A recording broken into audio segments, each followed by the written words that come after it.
안녕하세요. 여러분, 노인의 지혜입니다. 오늘은 우리가 노년기를 어떻게 행복하게 보낼 수 있을지 함께 생각해보는 시간을 갖겠습니다. 시작하기 전에 구독과 좋아요, 알림 설정을 해주시면 제게 큰 힘이 됩니다. 지금 우리는 100세 시대를 살고 있습니다. 이런 시대에 어떻게 하면 인생의 마지막 30년을 의미 있고 행복하게 보낼 수 있을지 고민해 봐야 합니다. 오늘은 특별히 가족 구조의 변화와 이것이 우리 노후에 미치는 영향에 대해 이야기해 보려 합니다. 여러분, 우리 부모님 세대는 자녀를 평균 몇 명이나 두셨을까요? 60년대까지만 해도 평균 6명이었습니다. 아들을 낳기 위해 10명 이상 자녀를 둔 가정도 흔했지요. 그런데 지금 우리 세대나 우리 자녀 세대는 몇 명의 아이를 낳을까요? 1명이나 2명 정도입니다. 더 정확히 말하자면 10가정 중 8가정은 아이를 1명만 낳고 2가정만 2명을 낳으니 평균이 1.2명 정도 됩니다. 이러한 변화는 자녀 양육 방식에도 큰 영향을 미쳤습니다. 제가 어렸을 때를 생각해보면 자녀가 많은 가정에서는 형제자매들이 서로를 돌보며 함께 자랐습니다. 큰 형이나 큰 언니가 작은 동생들을 챙기는 것이 일상이었죠. 학교에서 문제가 생기면 부모님보다 형이나 언니가 대신 오는 경우도 많았습니다. 심지어 같은 집안에서 어머니와 큰딸이 비슷한 시기에 아이를 낳는 경우도 있었어요. 당시에는 부모가 키운다기보다는 형제자매들이 서로 키우며 자란다는 표현이 더 적절했습니다. 여러분도 공감하시나요? 우리 부모님 세대에서는 자녀 6명을 키우는 것이 얼마나 힘들었을까 생각할 수 있지만 사실은 큰아이들이 작은아이들을 돌보는 시스템이 자연스럽게 형성되었습니다. 그런데 지금은 어떤가요? 한두 명의 자녀만 있다 보니 부모, 특히 어머니들이 쏟는 관심과 정성이 훨씬 커졌습니다. 아침에 자녀를 학교에 데려다주고 방과 후에는 학원으로 데려가고 영양가 있는 음식을 챙겨주느라 하루 종일 분주합니다. 게다가 학원도 한두 곳이 아니라 여러 곳을 옮겨 다니며 최고의 교육을 제공하려 노력합니다. 또한 다른 학부모들과 만나 어느 학원이 좋은지, 어떤 교육법이 효과적인지 정보를 교환하는 데도 시간을 씁니다. 과거에는 빨래하고 밥하는 등 가사일이 많아 자녀 양육에 쏟을 시간이 부족했지만 지금은 세탁기, 식기세척기 같은 가전제품 덕분에 가사 노동 시간이 크게 줄었습니다. 대신 그 시간을 자녀 교육과 보호에 쏟고 있는 것이지요. 이것이 20세기의 부모 역할과 21세기 부모 역할의 첫 번째 큰 차이입니다. 이제 인생의 흐름을 함께 생각해 봅시다. 우리는 성인이 되어 연애를 하고 결혼을 합니다. 결혼하면 두 사람이 한 가정을 이루게 되죠. 자녀를 1명 낳으면 3명이 되고 2명 낳으면 4명이 됩니다. 많은 부모들이 자녀와 평생 함께할 수 있다고 생각하지만 현실은 그렇지 않습니다. 자녀들도 성장해서 결혼하고 독립하면 결국 부부만 남게 됩니다. 이것이 인생의 자연스러운 흐름입니다. 그런데 여기서 중요한 사실 하나를 말씀드려야겠습니다. 부부 역시 영원히 함께하지는 못합니다. 둘이 동시에 세상을 떠나는 경우는 극히 드물죠. 대개는 누가 먼저 떠날까요? 통계적으로 보면 보통 남편이 먼저 세상을 떠납니다. 우리나라에서 남성과 여성의 평균 수명 차이는 약 6년이고 결혼할 때 보통 남성이 여성보다 서너 살 더 많습니다. 그러면 여성들은 배우자 없이 혼자 살아야 하는 기간이 평균 7에서 10년 정도가 됩니다. 이런 현실을 미리 생각해 보신 적 있으신가요? 그래서 요양원이나 노인정에 가면 할아버지보다 할머니가 훨씬 많은 것을 볼 수 있습니다. 이제 행복에 대한 이야기를 해보겠습니다. 아리스토텔레스는 행복이란 자기가 바라는 것을 이룰 때 느끼는 것이라고 했습니다. 이것은 매우 중요한 개념입니다. 예를 들어 자녀가 독립해서 자신의 가정을 꾸리고 살고 있는데 부모가 자녀에게 용돈 좀 가져다 달라고 기대하고 있다고 생각해 봅시다. 그런데 자녀가 그런 기대에 부응하지 않는다면 어떨까요? 부모는 행복할까요? 불행할까요? 대부분은 불행하다고 느낄 것입니다. 즉, 자녀에게 어떤 기대를 하느냐가 노년의 행복을 결정하는 중요한 요소입니다. 이는 자녀뿐만 아니라 배우자에게도 마찬가지입니다.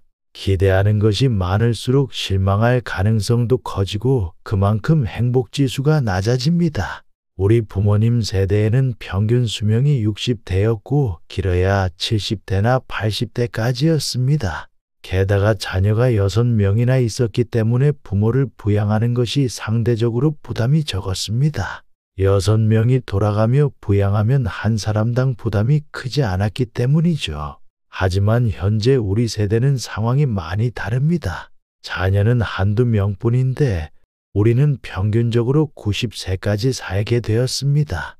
의학의 발달로 수명은 늘었지만 자녀 수는 줄어든 것이지요. 이런 상황에서 자녀에게 많은 것을 기대하는 것은 불행으로 가는 지름길입니다. 그렇다면 21세기를 사는 부모의 진정한 자녀 사랑은 무엇일까요?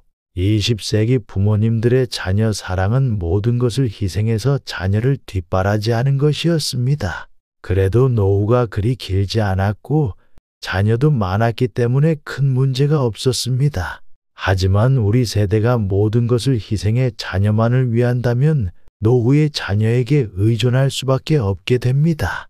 따라서 21세기를 사는 부모의 자녀 사랑은 달라져야 합니다.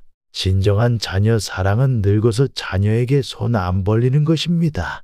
자녀 양육에 모든 것을 쏟기보다는 절반만 투자하고 나머지 절반은 자신의 노후를 위해 준비하는 것이 현명합니다. 만약 자녀가 어떻게 할머니, 할아버지는 부모에게 모든 것을 다 해주셨는데 엄마 아빠는 그렇게 안 해주세요? 라고 물으면 어떻게 대답하면 좋을까요? 우리는 늙어서 너에게 부담을 주지 않기 위해 지금부터 준비하는 거란다. 라고 솔직하게 말해주세요. 요즘 어르신들 중에 흔히 볼 수 있는 3대 바보 행동을 소개해드리겠습니다. 첫 번째는 손주를 봐주기 위해 자신의 모든 일정을 희생하는 할머니, 할아버지입니다. 예를 들어 부부가 여행 계획을 세웠는데 딸이 전화해서 애들 좀 봐주세요 라고 하면 남편과의 약속은 잊어버리고 손주를 봐주러 가버립니다. 두 번째는 자녀들이 상속세를 적게 내도록 미리 재산을 다 물려주고 본인은 용돈만 받겠다고 하는 할머니, 할아버지입니다. 3, 4년은 괜찮을지 모르지만 앞으로 20년이나 30년을 더 산다면 어떻게 될까요?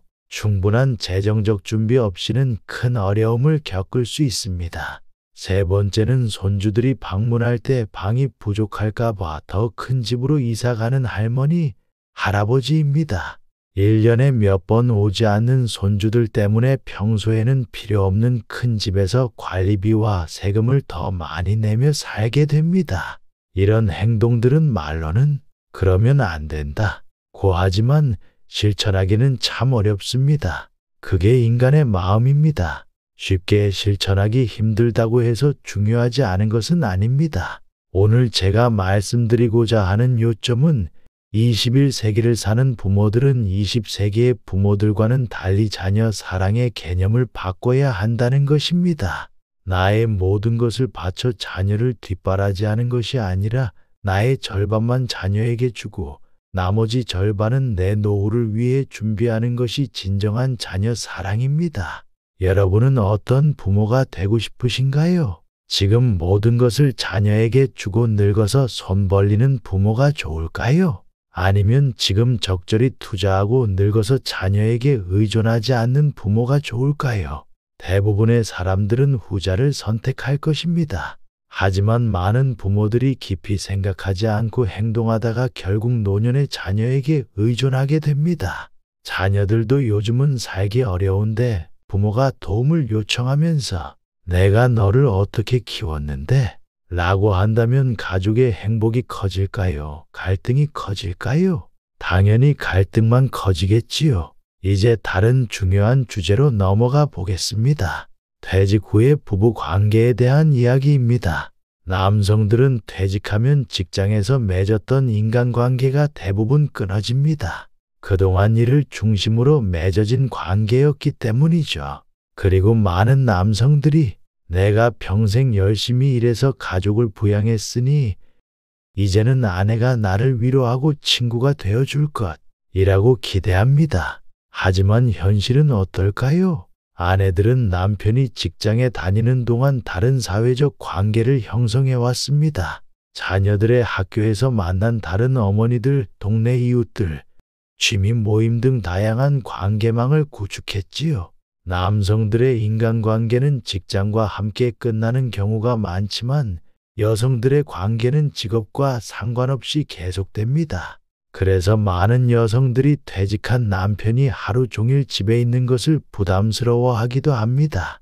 일본에서는 이런 현상을 젖은 낙엽 증후군이라고 부릅니다. 퇴직한 남편이 마치 젖은 낙엽처럼 아내의 발에 달라붙어 떨어지지 않는다는 의미입니다. 남성 여러분, 퇴직 전부터 아내와 대화하는 방법을 배우고 함께 취미를 개발하며 친구가 될 수 있도록 노력하세요. 그래야 퇴직 후에도 아내에게 부담이 아닌 동반자가 될 수 있습니다. 경제적인 준비도 중요하지만 노년의 행복을 위해 가장 중요한 것은 관계입니다. 특히 배우자와의 건강한 관계가 매우 중요합니다. 지금까지 말씀드린 내용을 다시 한번 정리해 보겠습니다. 혹시 자녀가 왜 다른 부모들처럼 모든 것을 해주지 않으세요? 라고 물으면 어떻게 대답하면 좋을까요? 내가 행복하려면 부모가 노년에 손 벌리지 않는 것이 좋다. 고 솔직하게 말해주세요. 오해하지 않도록 잘 설명해 주는 것이 중요합니다. 요즘 젊은이들의 취업 문제도 매우 심각합니다. 자녀를 대학까지 졸업시켰는데도 취업이 어려워 30대까지도 부모에게 의존하는 경우가 많습니다. 또한 노부모도 모셔야 하는 상황이라 소위 샌드위치 세대로 어려움을 겪는 중년들도 많습니다. 이런 문제들은 쉽게 해결되지 않습니다.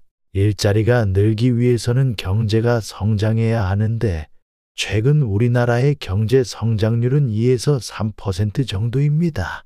과거 두 자릿수 성장하던 시대와는 달리 일자리 창출이 쉽지 않은 상황입니다. 게다가 인공지능과 자동화로 인해 경제가 성장해도 일자리가 크게 늘지 않는 현실입니다. 이런 상황에서 젊은이들의 취업은 더욱 어려워졌습니다. 해결책은 무엇일까요? 젊은이들은 대기업 취업만 고집하기보다는 중소기업이나 스타트업, 창업 등도 적극적으로 고려해 볼 필요가 있습니다. 부모님들은 자녀에게 학업 성취만 강조할 것이 아니라 인성과 체력을 포함한 균형 잡힌 교육을 시켜야 합니다. 마지막으로 다시 한번 강조드리고 싶습니다. 21세기를 사는 현명한 부모는 자녀 사랑과 노후 준비 사이에서 균형을 찾아야 합니다. 자녀에게 모든 것을 바치는 올인 대신 자신의 노후를 함께 준비하는 지혜가 필요합니다. 이것이 진정한 자녀 사랑입니다.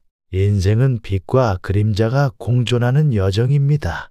나이가 들수록 이런 진리를 더 깊이 이해하게 됩니다. 설령 불행한 일이 있더라도 너무 오래 낙심하지 말고 내일은 반드시 좋은 날이 올 거야 라고 믿으며 살아가는 것이 중요합니다. 고독을 두려워하지 말고 자립하는 삶을 살아보세요. 자연의 흐름에 몸을 맡겨보세요. 겨울이 오면 반드시 봄이 오듯이 인생의 어려운 시기가 지나면 좋은 시기가 옵니다. 노년의 행복은 거창한 것에 있지 않습니다. 일상의 작은 것들에 만족하고 단순하고 느긋하게 사는 것이 진정한 행복의 비결입니다. 이제 건강한 노년을 위한 실질적인 조언을 몇 가지 드리겠습니다. 첫째, 건강관리는 미루지 마세요. 정기적인 건강검진을 받고 의사의 지시를 잘 따르는 것이 중요합니다. 특히 60살 이후에는 1년에 한 번 이상 종합검진을 받는 것이 좋습니다. 둘째, 매일 적절한 운동을 하세요. 격렬한 운동이 아니어도 괜찮습니다. 걷기, 수영, 요가 같은 가벼운 운동으로도 충분히 효과가 있습니다. 셋째, 균형 잡힌 식사를 하세요. 단백질, 과일, 채소를 골고루 섭취하고 가공식품이나 짠 음식은 줄이는 것이 좋습니다. 넷째, 뇌를 활발하게 사용하세요. 책 읽기, 퍼즐 풀기, 새로운 취미 배우기 등은 뇌를 자극하여 치매 예방에 도움이 됩니다. 다섯째, 사회적 관계를 유지하세요. 고립은 우울증과 인지기능 저하의 주요 원인입니다. 친구들과 정기적으로 만나거나 동호회 활동에 참여하는 것이 좋습니다. 여섯째, 경제적 안정을 위한 계획을 세우세요. 은퇴 후 생활비, 의료비 등을 고려한 재정 계획이 필요합니다. 일곱째, 집을 안전하게 관리하세요. 노년기에는 낙상 사고가 큰 위험이 됩니다. 미끄러운 바닥 매트 제거, 계단의 난간 설치, 욕실의 안전 손잡이 설치 등 간단한 조치로도 사고를 예방할 수 있습니다. 노년기는 인생의 황금기가 될 수 있습니다. 준비하고 긍정적인 마음가짐으로 접근한다면 더 풍요롭고 행복한 시간이 될 것입니다. 특히 자녀에게 의존하지 않고 독립적으로 살 수 있는 준비를 하는 것이 중요합니다. 그것이 진정한 자녀 사랑이며 여러분 자신의 행복을 위한 길이기도 합니다. 인생의 마지막 장을 어떻게 쓸 것인지는 여러분의 선택에 달려 있습니다. 지금까지 제 이야기를 경청해 주셔서 감사합니다. 다음 시간에는 더 유익한 주제로 찾아뵙겠습니다. 구독과 좋아요, 알림 설정은 언제나 저에게 큰 힘이 됩니다. 모두 행복한 하루 보내세요. 감사합니다.